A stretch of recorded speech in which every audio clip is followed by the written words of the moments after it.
Agora sim, a gente fala sobre o drama da Cracolândia aqui em São Paulo. Temos uma convidada aqui no Jornal da Manhã. Vamos conversar ao vivo com a pesquisadora e docente da pós-graduação em Psiquiatria e Psicologia Médica da USP, Clarice Madruga. Professora Clarice, que é autora de estudos sobre consumo de drogas e cracolândias. Professora, bom dia. Em primeiro lugar, obrigado pela presença aqui com a gente. Bom dia, é um prazer estar aqui. É da Unifesp, afiliada da Universidade Federal de São Paulo. Obrigada. Perfeito, obrigado, professora. E uma das medidas que já foram anunciadas, para tentar conter, ou mais recentemente foi anunciada, várias já foram adotadas, mas mais recentemente a Prefeitura de São Paulo anunciou que vai recorrer às internações compulsórias, às internações involuntárias dos usuários de droga, como uma tentativa de acabar com o consumo de drogas na região da Cracolândia, por toda a cidade como um todo. Queria a avaliação da senhora, professora, sobre essa medida. A internação compulsória pode ser um caminho?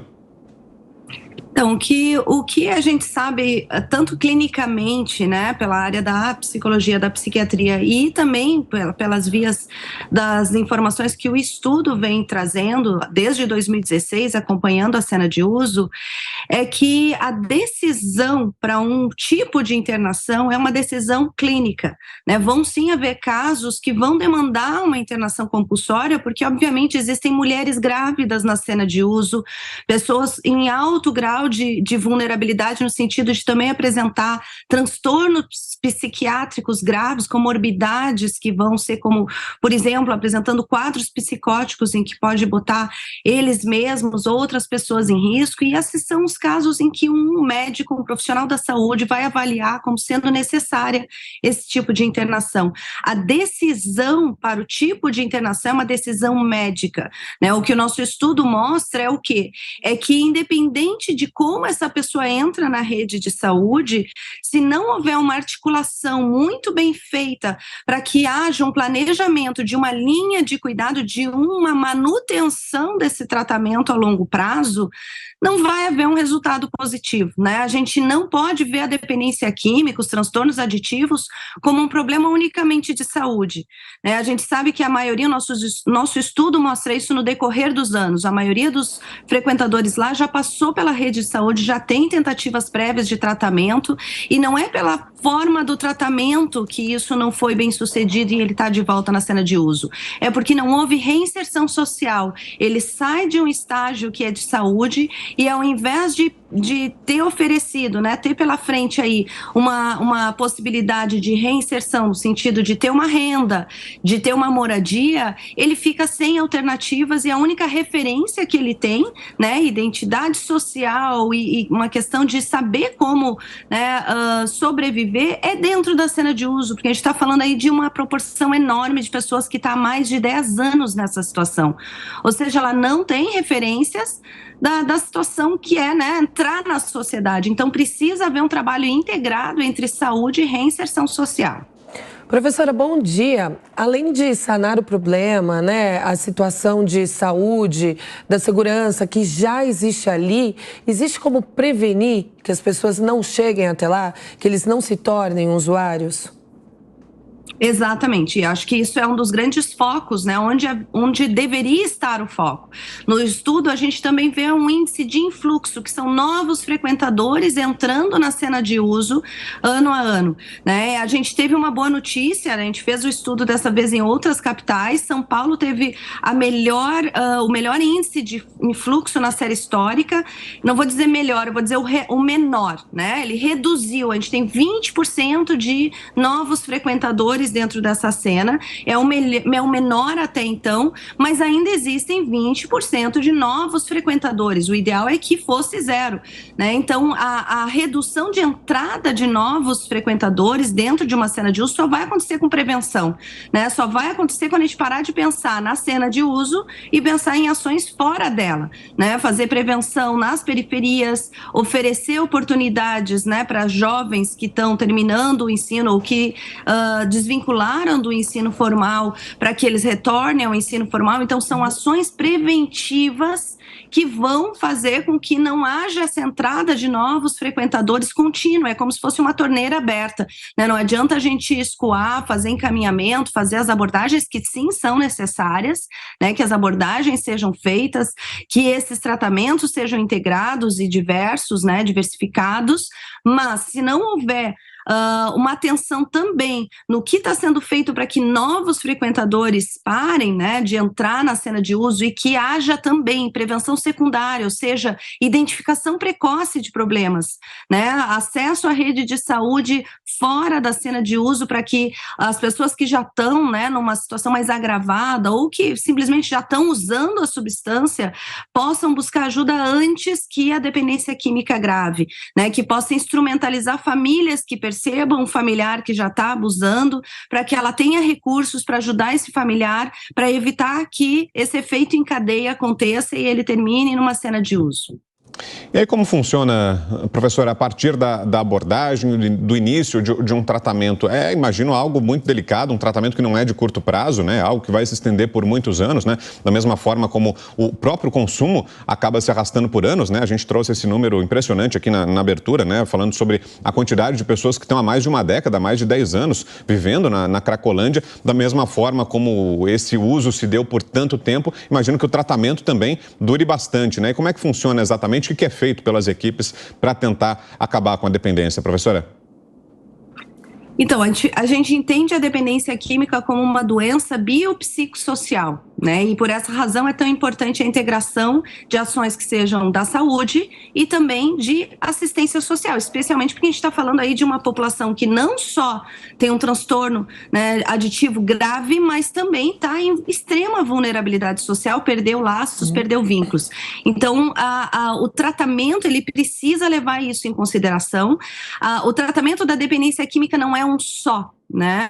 Não é uma modalidade só, a gente tem que entender que diferentes perfis de pessoas vão demandar diferentes abordagens, né? Diferentes modalidades de tratamento e o caminho que vai ser o percurso de recuperação dela a longo prazo também vai ser diferente, né? A gente sabe que o tratamento da dependência química ele já não tem índices de sucesso bons, independente da modalidade, independente se ele vai voluntário ou involuntariamente, os índices são ruins.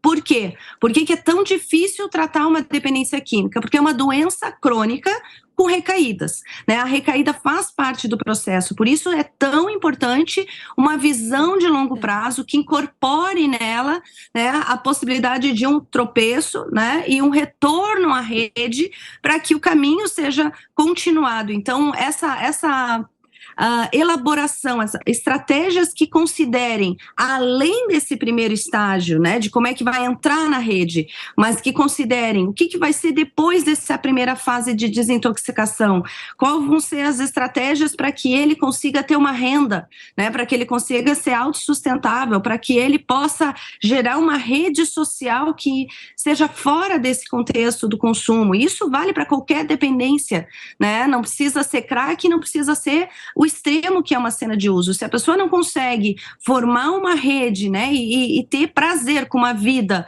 que saia daquela rotina que ele tinha antes com o consumo da droga, ele vai recair, vai voltar naquele primeiro estágio. Então, precisa existir um planejamento, né, e uma preocupação com reconexão com elementos fora do contexto do consumo, senão essa pessoa ela vai acabar retornando, especialmente quando a gente fala de pessoas em vulnerabilidade social que estão há tanto tempo em situação de rua, como é no caso das cenas de uso do Brasil todo, né? Não só de São Paulo.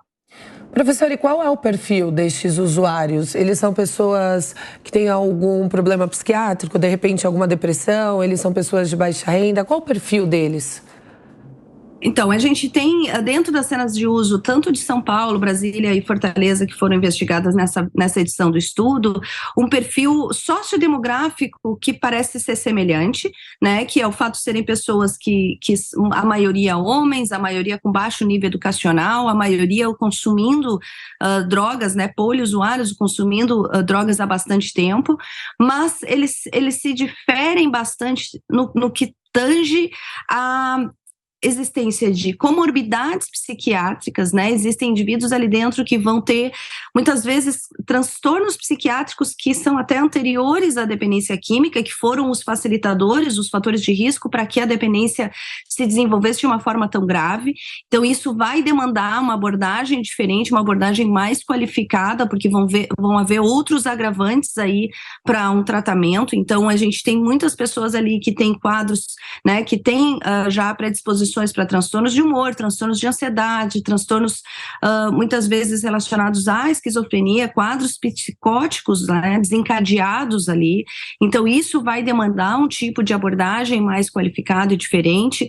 Nós temos pessoas ali que muitas vezes já tiveram, né, e isso é um dado muito interessante do estudo, a gente vê constantemente, desde 16 que a gente coleta os dados, que uma grande parte dos frequentadores, eles estão vindo de suas casas, e isso é, na verdade, um dado que questiona muito essa concepção que se tem, né, errônea, de que quem está numa cena de uso é um morador de rua. É aquele menino que já estava numa situação de vulnerabilidade, que estava usando solvente e que evolui para o caso das cenas de uso. Isso não é verdade. Nas cenas de uso, tanto de São Paulo quanto as outras que foram investigadas, a gente vê que a maioria nunca esteve em situação de rua antes da questão do crack.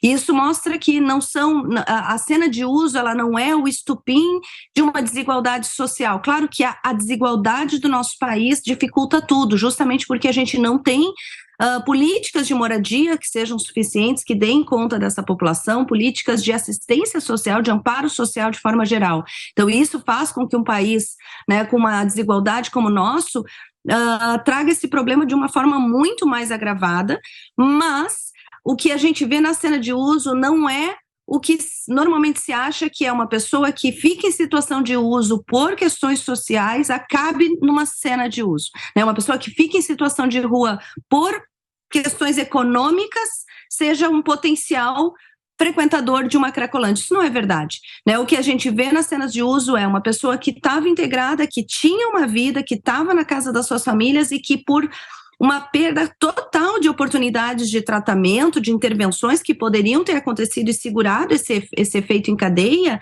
ela acaba agravando, desvinculando da família, desvinculando, perdendo emprego, perdendo renda, perdendo moradia e indo para a cena de uso.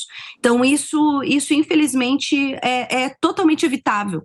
Né? E isso dá mais angústia, porque daí a gente vê que o quanto que ações preventivas e ações de intervenção precoce poderiam evitar esse contexto. Muito bem, conversamos aqui no Jornal da Manhã com a professora Clarice Madruga, que é pesquisadora docente da pós-graduação em Psiquiatria e Psicologia Médica da Unifesp. Obrigado, professora, pela entrevista. Bom domingo. Eu que agradeço, um prazer.